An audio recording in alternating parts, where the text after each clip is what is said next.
ஆயுத எழுத்து நீட்சிக்கு அன்போடு வரவேற்கின்றோர்களே. மத்திய அரசு ஊழியர்களுடைய சம்பளம் 23.5% வரை உயர்கிறது. ஜனவரி 1 கணக்கிட்டு மத்திய அமைச்சரவை கொடுக்க முடிவு செய்திருக்கிறது. 7வது ஊதிய குழுவுடைய பரிந்துரைகள் ஏற்கப்பட்டுள்ளன. குறைந்தபட்சம் 18,000 ரூபாயாக சம்பளமானது இந்த ஒரு முன்னேற்றத்தால, இந்த ஒரு பரிந்துரையால, இந்த பரிந்துரை ஏற்கப்பட்டதால மத்திய அரசு ஊழியர்களுக்கு கிடைக்கும். 2.5 லட்சம் அதிகபட்சமாக மத்திய அரசு ஊழியர்களுக்கு கிடைக்கக்கூடிய சூழல் ஏற்பட்டிருக்கிறது. இதனால் அரசுக்கு 1 லட்சம் கோடி அளவுக்கு கூடுதல் நிதிச்சுமை ஏற்படுகிறது.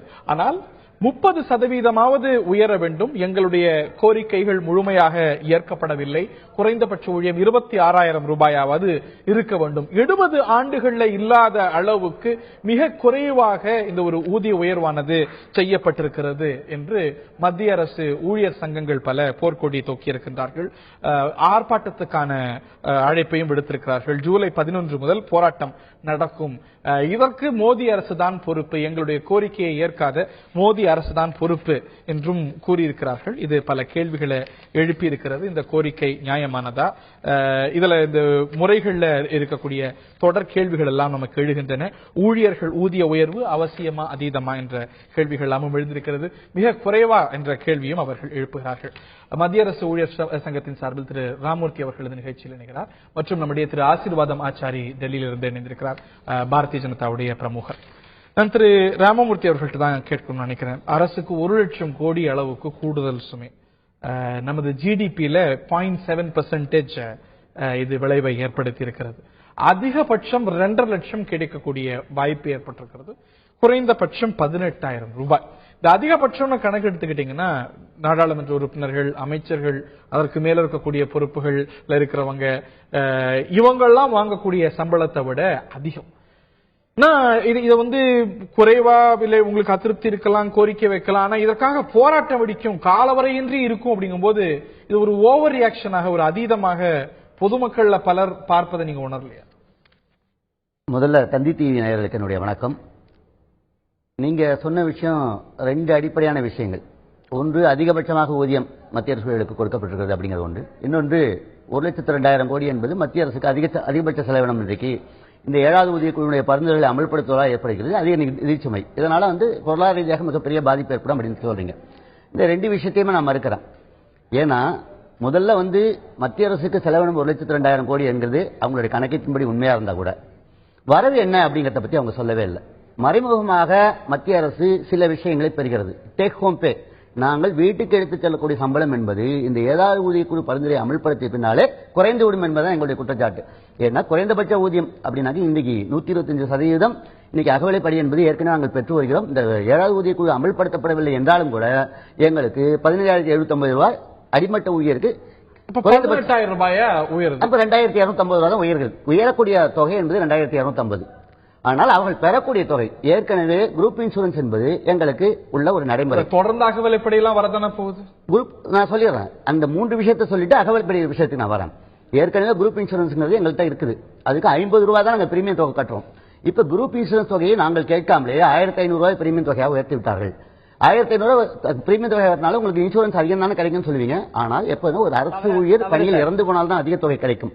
நம்பர் 1. நம்பர் 2, பணி ஓய்வு வரும்போது அந்த கட்டிய தொகையை அவருக்கு கிடைக்காது. ஆக மொத்தம் அந்த நிறைய அடிப்படை பாருங்க கிடையாது. நீங்களே ஏற்றுப்பீங்க, நான் ஏற்றுக்கக்கூடிய விஷயம் 3 விஷயம். ஒன்று, இந்த 2,250 ரூபாய் உயர்வுல ஏற்கனவே 1,500 ரூபாய் பிடிச்சிடறாங்க, அரசுக்கு வருமானமாக போய்விடுது. இன்னொன்று, நியூ பென்ஷன் ஸ்கீம்ல 1,800 ரூபாய் ஒட்டுமொத்த பயனாளி நீங்க தான் முறை மாறலாம், இதெல்லாம் இருக்கு. அரசுக்கு சேரக்கூடிய வருமானத்தை இவர்கள் கணக்கில் காட்டவே இல்லை, சொல்லவே. அடிப்படையான கேள்வி இன்னைக்கு பொருளாதாரம் ஆஹா ஓஹோ என்று இருக்கிறதா அப்படின்னா இல்லன்னு நீங்களே ஏத்துப்பீங்க. ஆனா இன்னைக்கு இந்திய மக்கள் தொகையில ஒரு 22% பேருக்கு மாத வருமானமே 2,500 ரூபாய் கிடையாது. அதுல அரசு கவனம் செலுத்தணுமா? இதுல 1 லட்சம் கோடி அப்படிங்கறதுல கொஞ்சம் முன்ன பின்ன இருந்தாலும் கூட ஒரு பெரும் தொகை 1 ரேங்க் 1 பென்ஷன் அப்படிங்கிற ஒரு கோரிக்கையும் அரசு முன்னாடி இருக்கு. அதுக்கு ஒரு 70,000 கோடி அரசுக்கு கூடுதலா செலவு ஆக போகிறது. அப்படி இருக்கக்கூடிய சூழ்நிலையில இன்னைக்கு ஒரு 22% பேருக்கு 2,500 ரூபாய் தான் மாத வருமானமே அப்படிங்கிற சூழ்நிலையில அதை விட 6 மடங்கு குறைந்தபட்ச ஊதியமாக அரசு ஊழியர்களுக்கு. நம்ம அவ்வளவு ரோசியா இல்ல, ஆகாவோகோன்னு இல்ல பொருளாதாரத்துல. இதற்காக நான் நாட ஸ்தம்பிக்க வைப்பேன், காலவரையின்றி போராட்டம் நடத்துவேன், இதுக்கு நான் பொறுப்பு கிடையாது அப்படின்னா இது இது 2 விஷயங்களை மறுக்கிறேன். ஒன்று, இந்த ஊதிய குழுங்கிறது ஏதோ நாங்க இன்றைக்கு கேட்டதுனால கொடுக்கறதில்ல. இது சுதந்திரம் அடைகிறதுக்கு முன்னாலே 1946 முதல் ஊதிய குழு பிரிட்டிஷ் காலத்தில் அமைக்கப்பட்டது. 48 இருந்து அவருடைய அறிக்கையை கொடுத்திருக்காங்க. அந்த ஊதிய குழு மீது 10 ஆண்டுகளுக்கு ஒரு முறை ஊதிய மாற்றம் செய்ய வேண்டும் என்பது மத்திய அரசில் ஏற்கனவே இருந்த அரசாங்கத்தில் எடுக்கப்பட்ட முடிவுதான். 10 ஆண்டுங்கிறது மிக அதிகமான கால இடைவெளி. அதில் ஏற்படக்கூடிய விலைவாசி உயர்வு, பணவீக்கத்தை பொறுத்து ஊழியர்களுக்கு ஒரு விஷயம் இருக்குல்ல, பொருளாதாரம் போது அதுல பொறுப்புணர்வு அரசுக்கு, அரசுல எல்லாருமே சொல்ற ஊதிய விகித மாற்றம் என்பது கடைநிலையில ஒரு சாதாரண ஒரு அமைப்பு சாராத தொழிலாளி கூட, ஒரு விவசாய தொழிலாளி, சாதாரண ஒரு கூட்டுறவு தொழிலாளி, துப்புரவு தொழிலாளி கூட ஆண்டு ஒன்றுக்கு 1 வருஷத்துக்கு ஒரு ஊதிய மாற்றம் என்பது நடைபெறுகிறது. இல்லன்னு சொல்லுங்க. கலெக்டரேட்ல ஊதிய ரிவிஷன் கொடுக்கறாங்க. அப்படி ஊதிய ரிவிஷன்ல ஒவ்வொரு ஆண்டுக்கு ஒரு முறை, 2 ஆண்டுக்கு ஒரு முறை, சாதாரணமா இருக்கக்கூடிய பொதுத்துறையில் 5 ஆண்டுக்கு ஒரு முறை ஊதிய ரிவிஷன் கொடுக்கும்போது மத்திய அரசுல 10 ஆண்டுக்கு ஒரு முறை தான் கொடுக்கலாம். இன்னும் ஒரு 10 ஆண்டுக்கு இன்றைக்கு இருக்கக்கூடிய இந்த ஊதிய உயர்வு என்பது நாங்கள் வாடிக்கையான விஷயம் இல்ல. இது தொடர்ந்து நடைமுறை, அரசுடைய செயல்பாடு, அரசுடைய கொள்கை தான் இது. ஓகே, நாங்கள் புதிதாக எதையும் கேட்கலாம். ஆனா யதார்த்தத்தை பாருங்க. இன்னைக்கு எதை குறைந்தபட்ச ஊதியம் ரொம்ப கம்மின்னு சொல்றீங்களோ அது இந்திய யதார்த்தத்துக்கும் அதுக்கும் பொருத்தமா. இன்னைக்கு பொதுமக்களுடைய எல்லார் பார்வையிலும் விஷயம், சாதாரண சாமானிய பொதுமக்கள் ஒரு கேட்டகரி கிடையாது. நானும் பொதுமக்கள் தான். நான் கடைக்கு மளிகை கடைக்கு சாமான் வாங்க போனா நான் பொதுமக்கள். இன்ஜினியரிங் முடிச்சிட்டு இல்லாட்டி மேற்படிப்பை முடிச்சிட்டு 12,000 ரூபாய் 13,000 ரூபாய்க்கு வேலை செய்யக்கூடிய ஒரு யதார்த்தம் தான் சமூகத்துல. இன்னைக்கு ஒரு 18,000 ரூபாய் ஒரு குறைந்தபட்ச நடுநிலை ஊழியர் 1.5 லட்சம் ரூபாய் சம்பளம் வாங்குறாங்க. நீங்க அதான் சொன்னீங்க, 2 லட்சம் ரூபாய் யதார்த்தத்தை பாருங்க. அதிகபட்ச சம்பளம் 2 லட்சம் ரூபாய் அப்படின்னு சொன்னீங்க. 2 லட்சம் ரூபாய் எங்களுக்கு இல்ல. சாதாரணமா அடித்தட்டுல கீழ்மட்டத்தில் வேலை செய்யக்கூடிய அடிப்படை ஊழியருக்கு குறைந்தபட்ச ஊதியம் என்பது 26,000 நிர்ணயிக்கப்பட வேண்டும்.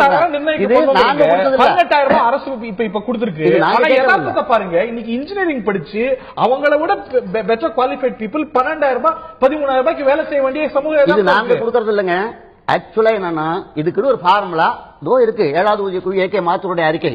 இந்த அறிக்கையினுடைய 63வது பக்கத்துல என்ன சொல்லியிருக்காங்கன்னாக்கா, இது டாக்டர் அக்ராய்ட் என்பவருடைய ஃபார்முலா அடிப்படையில் தான் நிர்ணயிக்கப்பட்டிருந்தது அப்படிங்கிறாரு. இது 1957 மத்திய அரசில் முத்தரப்பு கமிட்டியில கொடுக்கப்பட்ட ஒரு நாம்ஸ். எப்படி ஒரு ஊதியத்தை மாற்றம் செய்ய வேண்டும், நீட் பேஸ்ட் மினிமம் வேஜஸ் என்ற கோரிக்கையாக அன்றைக்கு போராடினாங்க. 1960 5 நாள் மத்திய அரசு ஊழியர்கள், ரயில்வே உள்ளிட்ட அனைத்து ஊழியர்களும் போராட்டத்தில் இறங்கினாங்க. அன்றைக்கு கொடுக்கப்பட்ட தீர்வு என்பது டாக்டர் அக்ராய்ட் என்ற ஒரு பொருளாதார நிபுணருடைய அடிப்படையில் அவர்கிட்ட கொடுத்து அந்த அறிக்கையை வாங்கியிருக்காங்க. என்னன்னா ஜஸ்ட் மினிமம் வேஜஸ், உண்ண உணவு, உடுக்க உடை, இருக்க இடம், 20% அப்ரிசியேஷன் இதர செலவுக்காக அப்படிங்கிறத போட்டு ஆக்சுவலா மார்க்கெட் ரீட்டைல் பிரைஸ்ல என்ன இருக்குதோ விலைவாசி அதை வைத்து கால்குலேட் பண்ணி தான் இது போட்டிருக்காங்க. ஆச்சாரியுடைய பதிலுக்கு நாங்க யாரையுமே பாஜக பிரமுகர், முன்னாள் அரசு ஊழியர், மத்திய அரசு ஊழியர் திரு ஆச்சாரியார் அவர் இதற்கு பதில் சொல்வது பொருத்தமா இருக்கும். நீங்கள் உணர்வீங்க happier the staff better the service அப்படின்னு. ஆனால் 70 ஆண்டுகள்ல இல்லாத அளவுக்கு ஒரு குறைவான ஊதிய உயர்வு இருக்கும் அப்படின்னா இந்த ஒரு ரிசன்மெண்ட், இந்த ஒரு வருத்தம், இந்த ஒரு எதிர்ப்பு அப்படிங்கிறது இயல்பானதா பார்க்கலையா ஒரு முன்னாள் மத்திய அரசு ஊழியர் அப்படிங்கிற அடிப்படையில்? ஆக்சுவலி அரங்கில் இருக்கிற திரு ராமமூர்த்தி ஒரு சில தவறான தகவல்களை பதிவு பண்ணியிருக்காரு. அதை முதல்ல சொல்லிடுறேன். என்னன்னா அவர் என்ன சொன்னாரு, அவங்களுடைய குரூப் இன்சூரன்ஸ்ல 1,500 ரூபாயில இருந்து 5,000 ரூபாய் வரை இருந்தது. அது அவங்களுக்கு பிடித்தம் தொடரும் அப்படின்னு இந்த பே கமிஷனை கமிட்டி ஆஃப் செக்ரட்டரிஸ்க்கு அனுப்பி அதுல இவங்க யூனியன்ஸ் ட்ரேட் யூனியன்ஸ் சொன்னாங்க இந்த பாயிண்ட டிராப் பண்ணிடுங்க. பழைய குரூப் இன்சூரன்ஸ் ஸ்கீம்ல என்ன பிடிச்சாங்கன்னா 30 ரூபாய், 60 ரூபாய், 120 ரூபாய் அவங்களுடைய கிரேடுக்கு தகுந்த போல அதே கண்டினியூ பண்ண சொன்னாங்க. அதை சென்ட்ரல் கவர்மெண்ட் ஒத்துக்குச்சு. இன்னைக்கு கேபினெட் எடுத்த முடிவு அந்த ட்ரேட் யூனியன்ஸ் என்ன கேட்டாங்களோ அதை ஒத்துக்கிட்டாங்க. அடுத்தது இந்த 18,000 ரூபாய் அப்படின்னு அவர் சொல்றாரு. 7,000 ரூபாயா இருந்தது 18,000 ரூபாய். அந்த ஃபிட்மெண்ட் ஃபிகர் அதை 2.57, அதாவது 100 ரூபாய் ஒருத்தவங்க வாங்கிட்டு இருந்தாங்கன்னா அவங்க 257 ரூபாய் இப்ப வாங்குவாங்க. அப்படி பாத்தீங்கன்னா இதுக்கு முன்னாடி இப்ப என்னவே எடுத்துக்கிட்டீங்கன்னா நான் வேலையை விடுறதுக்கு முன்னாடி இருந்ததை விட இப்பொழுதைக்கு என்னுடைய பாக்கெட்ல நான் கண்டினியூ பண்ணியிருந்தேன்னா எனக்கு 2.57 டைம்ஸ் வந்து என்னுடைய சேலரி அதிகமாகும். ஆக்சுவலா இப்ப இன்னைக்கு பே கமிஷன் ரிப்போர்ட் வந்த பிறகு எனக்கே ஒரு யோசனை, நான் ஏன் வேலையை விட்டுட்டு என்னோட 45 வயசுலயே வேலையை விட்டுட்டு அரசியலுக்கு வந்தேன் அப்படின்னு. ஏன்னா இன்னைக்கு என்னோட பாக்கெட்ல வந்து கிட்டத்தட்ட 1.5 லட்சம் ரூபாய் இருக்கும். எனக்கு இல்லாத அளவுக்கு, அதாவது இது வந்து புதிய விஷயம் இல்ல, ருட்டீனா நடக்கக்கூடிய ஒரு ப்ராசஸ். மத்திய அரசு பிரிட்டிஷ் காலத்துல இருந்து கையாண்டு வரக்கூடிய ஒரு நடைமுறை அப்படிங்கும் போது 70 ஆண்டுகள்ல இல்லாத அளவுக்கு ஒரு குறைவு அப்படின்னா அது இயல்பா மத்திய அரசு ஊழியர்கள் வேற மாதிரி தானே. அதாவது it is all subject to interpretation. அவங்களுக்கு வந்து 6th பே கமிஷன்ல வந்து அவங்க என்ன பண்ணாங்க, கிரேட் பே சிஸ்டத்தை கொண்டு வந்தாங்க. கிரேட் பே சிஸ்டத்தை கொண்டு வரும்போது அனாமலி கமிட்டில வந்து இவங்க எல்லாம் போய் முறையிட்டாங்க. ஐயோ கிரேட் பேன்னு ஒரு புது சிஸ்டத்தை கொண்டு வந்துட்டாங்க, அதனால வந்து எங்களுக்கு இது சம்பளம் குறையும்னாங்க. கடைசியில வந்து கிரேட் பே சிஸ்டம் வந்ததுனாலதான் அவங்களுக்கு வந்து அதிகபட்சமான சம்பளம் ஒவ்வொரு பீரியட்லயும் கிடைச்சிட்டு இருந்துச்சு. இப்ப கிரேட் பே சிஸ்டத்தை அபாலிஷ் பண்ணிட்டு அதை விட பெட்டர் ஃபிட்மெண்ட் டேபிள் கொண்டு வந்திருக்காங்க. அவங்க என்ன பாக்குறாங்கன்னா, ஹையஸ்ட் சேலரி வந்து 2.50 லட்சம், அதாவது வந்து கேபினெட் செக்ரட்டரிக்கு 2 லட்சம் ரூபாய் ஒரு மாசத்துக்கு சம்பளமும், இவருக்கு அபெக்ஸ் ஸ்கேல்ல உள்ள HHன்னு சொல்லுவோம், அவங்களுக்கு வந்து 2.25 லட்சம் ஒரு மாசம். அதை தான் அவங்க பாக்குறாங்களே ஒழிய அதுல வந்து அவங்களுடைய நேச்சர் ஆஃப் ஒர்க், அவங்க கேரி பண்ற ரெஸ்பான்சிபிலிட்டி, அவங்களுக்கு வந்து they have to compete with the private குறைந்தபட்ச ஊதியம் 26,000 இருக்கணும். குறைந்தபட்ச இல்ல, அதான் அது சொல்ல வரேன். அவங்க வந்து குறைந்தபட்ச ஊதியத்துக்கு வந்து சென்ட்ரல் பே கமிஷன்ல அவர் சொல்ற அதே பேஜ்ல அதுக்குரிய காரணங்களையும் தெளிவா சொல்லியிருக்காங்க. அவங்க எக்கனாமிஸ்ட்களை வச்சு பேசினாங்க. இந்தியன் இன்ஸ்டிடியூட் ஆஃப் மேனேஜ்மெண்ட் அகமதாபாத்ல அவங்க வந்து இந்த ஃபிட்மெண்ட் டேபிள வந்து கொடுத்து அவங்கள வந்து இத பத்தி ஒரு சர்வே பண்ண சொன்னாங்க. அவங்களும் IIM அகமதாபாத் இத பத்தி சர்வே பண்ணி அவங்களோட ரிப்போர்ட்லயும் இது வந்து யாருமே வரவேற்கக்கூடிய ஒரு சூழ்நிலை இல்லையே, எல்லாரும் போராட்டத்துக்கான சூழ்நிலை.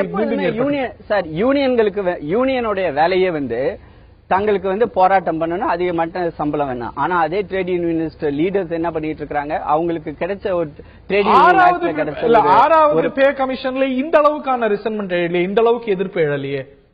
So something நடந்துச்சு. நான் அப்ப சர்வீஸ்ல இருந்தேன், வெளிப்படுத்தினாங்க. ஆனா இன்னைக்கு இல்ல, நான் இங்க உட்கார்ந்து இருக்கிற இதே இடத்துல வந்து அவங்க கோஷம் போட்டாங்க. இங்க இந்த பின்னாடி பாக்குறீங்களா, இதுதான் department of personnel and training உடைய ஆபீஸ் ஹெட் குவார்டர்ஸ் இருக்குது. இங்கேயே வந்து எல்லாரும் கத்திட்டு தான் போனாங்க. இது வந்து ஒவ்வொரு தடவையும் ட்ரேட் யூனியன்ஸ் பண்றது சகஜமான ஒரு வேலை, அவங்க பண்ணாதான் அவங்களோட பொழப்பு நடக்கும். ஆனா இன்னைக்கு உள்ள இந்தியன் எக்கானமில 0.5% GDP, 0.5% வந்து it is not a small amount. 1 கோடியே 2,100 கோடி ரூபாய், 1,02,100 கோடி ரூபாயை வந்து அலோகேட் பண்றோம். அதுல ஏற்கனவே அதான் எடுத்துட்டு போறேன். 1 rank 1 பென்ஷன்லயும் அதுலயும் நிதிச்சுமையும் சுமக்க வேண்டியது தெளிவுபடுத்த விரும்புறேன். நம்பர் 1, அரசுக்கு வரக்கூடிய மறைமுக வருவாயை அவங்க வந்து மறுக்கிறாங்க. இன்னைக்கு நியூ பென்ஷன் ஸ்கீம்ல மினிமம் 10% ரெக்கவரினாக்க 1,800 வருவாய் வரப்போகுதா இதனால? ஆமா, அடிஷனலா 7,000 ரூபாய்க்கு 700 ரூபாய் வசூல் பண்ணதுக்கு இன்னைக்கு 18,000 ரூபாய்க்கு 1,800 வசூல் பண்ண போறாங்க. டிஃபரன்ஸ் அமௌண்ட் இல்ல இங்க வசூல் பண்ண போறாங்க. டேக் ஹோம் பே எங்களுக்கு குறையுது. 46 லட்சம் ஊழியருக்கு ஒரு மாசத்துக்கு டேக் ஹோம் பேல 1,100 ரூபாய் நியூ பென்ஷன் ஸ்கீம்ல அடிஷனலா போகுதுன்னா 12 மாசத்துல எவ்வளவு போகுதுன்னு கணக்கு பண்ணுங்க. Number 1. Number 2, income tax slab வந்து ரைஸ் பண்ணாதனால 5 லட்சம் ரூபாய் தாண்டி ஒரே 1 ரூபாய் காரணம் கூட 20% அப்படி இன்கம் டாக்ஸ் போடும். ஏற்கனவே சாதாரணமாக ஒரு சாதாரண மீடியம் லெவல்ல இருக்கக்கூடிய ஒரு ஊழியருக்கு 18,000 ரூபாய் இன்கம் டாக்ஸ் வந்துனாக்க இப்ப உடனே 36,000 ரூபாய் ஆயிடுது. அதாவது ஒரு மாதத்துக்கு அதிகப்படியாக 3,000 ரூபாய். அப்போ எங்களுக்கு கொடுக்கக்கூடிய தொகை வந்து 2,250 ரூபாய். ஆனா அவங்க வாங்கக்கூடிய தொகைங்கிறது 3,000 ஒரு மாசத்துக்கு இன்கம் டாக்ஸா பிளஸ் 1,800 ரூபாயில 1,100 ரூபாய் எக்ஸ்ட்ராவா நியூ பென்ஷன் ஸ்கீம் வாங்கிக்கிறாங்க. அப்ப டேக் ஹோம் வேணும். ஏற்கனவே நாங்க வாங்கிட்டு போன பணத்தை விட இது குறையும். இன்டெகிரிட்டிஸ் அபார்ட் சார், இதனால வந்து நாட ஸ்தம்பிக்க வைப்போம், போராட்டம் நடத்துவோம், ரயில் ஓடாது, அது ஓடாது அப்படின்னு சொல்வது அப்படிங்கிறது 3 விடையும் சொல்லிடுறேன். ஒருவேளை சாப்பாட்டுக்கு வழி இல்லாம தவறு, மாசத்துக்கு 1,000 ரூபாய்க்கு வழி இல்லாம இருக்கு. தவறான புரிதல் இல்லது தவறா திசை திருப்பப்படுறது 2 தான். நான் கேட்ட கேள்வியில 2வது கேள்விக்கு பதில் சொல்றேன். அவருடைய ஏகே மாத்தருடைய அந்த கமிட்டியோட ரிப்போர்ட் 63வது பக்கத்துல சொல்லிருக்காங்க. செகண்ட் சிபிஎஸ்ல 14.2%, தேர்ட் சிபிஎஸ்ல 20.6%, 4th சிபிஎஸ்ல 27.6%, 5th சிபிஎஸ்ல 31%, 6 சிபிஎஸ்ல 54%.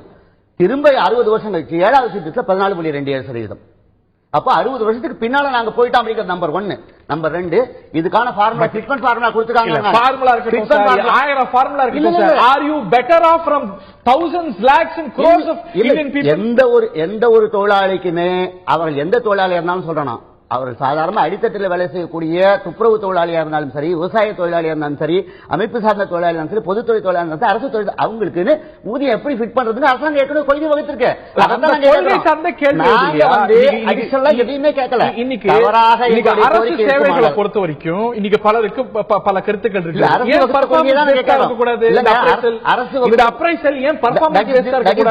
சரியா வேலை செய்ய எல்லாருக்கும் ஏன் ஒரு ரெண்டு விஷயம் இருக்குது. அதுக்கு நான் வரேன். ஆரம்பிச்ச விஷயத்துல இன்னும் முடிக்கல.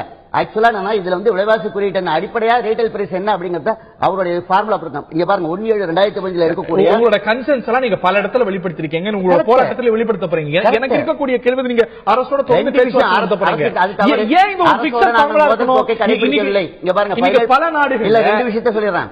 அரசோட நாங்கள் முதல் போக்க கடைபிடிக்கல. 17/11/2015 அறிக்கை கொடுத்தாங்க. பெர்ஃபார்மன்ஸ் பேஸ்டா ரெண்டுக்குமே ரிப்ளை சொல்றேன். 17/11 அரசோட முதல் போக்க கடைபிடிக்கலங்கிறது டைரக்டா ஒரு ரிப்ளை சொல்றேன். 17/11/2015 நாங்க ரிப்போர்ட் கொடுத்தாங்க. 19 மீட் பண்ணி எங்களோட ரிசல்மெண்ட் சொன்னோம். திரும்ப டிசம்பர் 10 எங்களுக்கு கோரிக்கை மனு கொடுத்தோம். இன்னி வரை அரசு நேரடியாக இருதரப்பு பேச்சுவார்த்தை என்பது மேற்கொள்ளவில்லை. கோரிக்கை மனு 2 முறை வாங்கியிருக்காங்களே தவிர there is no discussion between the servicemen and the government representatives. It's not correct. இதுலயே ஒரு கோரிக்கை ஜேசிஎம், அதாவது நேரம் இல்ல உங்களோட கருத்து ஏன் பெர்ஃபார்மன்ஸ் பேஸ்டா இருக்க கூடாது? இல்ல, ஆக்சுவலா பெர்ஃபார்மன்ஸ் பேஸ்னாக்க அதுக்கான யாஸ்டிக் வகுக்கப்படல. அதிகாரிகள் கையில கொடுக்கறாங்க. அதிகாரிகள் கொடுக்கும்போது என்ன பண்றாங்கனாக்க அதிகாரிகள் மிஸ்யூஸ் ஆஃப் பவர்ஸ். வேற யார் பண்ண முடியும்? அதுக்கான ஒரு வரையறை செய்யப்பட வேண்டும். ஒரு குழு அமைச்சு வரையறை செய்யப்பட வேண்டும். ஓகே, அதுக்கான பொலிட்டிக்கல் இல்லங்கிறதான உண்மை திரு ஆச்சாரி. இறுதியான கருத்து மேக் இட் வெரி ஷார்ட். இல்ல அதாவது அவர் என்ன சொன்னாரு, ஒன்னு நியூ பென்ஷன் சிஸ்டம் சொன்னாரு, ரெண்டாவது பெர்ஃபார்மன்ஸ் அப்ரைசல். நீங்க என்ன சொன்னீங்கன்னா அவங்களுக்கு கொடுக்கிற சம்பளம் பெர்ஃபார்மன்ஸ் பொறுத்து கொண்டு வரணும் அப்படின்னு. ஆக்சுவலா பே கமிஷன் ரிப்போர்ட்ல அவங்க பரிந்துரை என்ன சொல்லியிருக்காங்கன்னா, ஒரு அரசு ஊழியருக்கு அடுத்த லெவல்ல ப்ரமோஷன் கொடுக்கும்போது there is a benchmark for performance appraisal. இதுவரை இருந்தது குட்னு இருந்தது. பே கமிஷன் அவர் படிச்சாரா படிக்கலையான்னு தெரியல, 7 சிபிசியோட ரிப்போர்ட்ல பாருங்க. அத குட்டா நாங்க வெரி குட்டா மாத்திருக்கோம். ஏன் அப்படின்னா பெர்ஃபார்மன்ஸ் இன்னைக்கு கவர்மெண்ட் சர்வீஸ்ல உள்ள ஒருத்தர் என்ன நினைக்கிறானா, ஒரு தப்பான நினைக்கிறார் அப்படின்னா, அவர் நம்ம அரசு வேலை வந்துருச்சுன்னா நம்மள யாரும் அசைக்க முடியாது. நம்ம மாசம் 30ஆம் தேதி 31ஆம் தேதி ஆனா சம்பளம் வாங்கிட்டு போகலாம். மோடி அரசுல அதெல்லாம் நடக்கவே நடக்காது. நீங்க பெர்ஃபார்மன்ஸ் பண்ணீங்கன்னா உங்களுக்கு ப்ரமோஷன், பெர்ஃபார்மன்ஸ் பண்ணலையா வீட்டுக்கு அனுப்பிடுவோம். ஆல்ரெடி பெர்ஃபார்மன்ஸ் பண்ணாத கஸ்டம்ஸ் ஆபீசரை 50க்கும் மேற்பட்ட அவரை கம்பல்சரி ரிட்டையர்மெண்ட் கொடுத்து மோடி அவரோட கைப்பட அவரோட ஆர்டர்ல அவர் வெளியே இருக்கும். அடுத்தது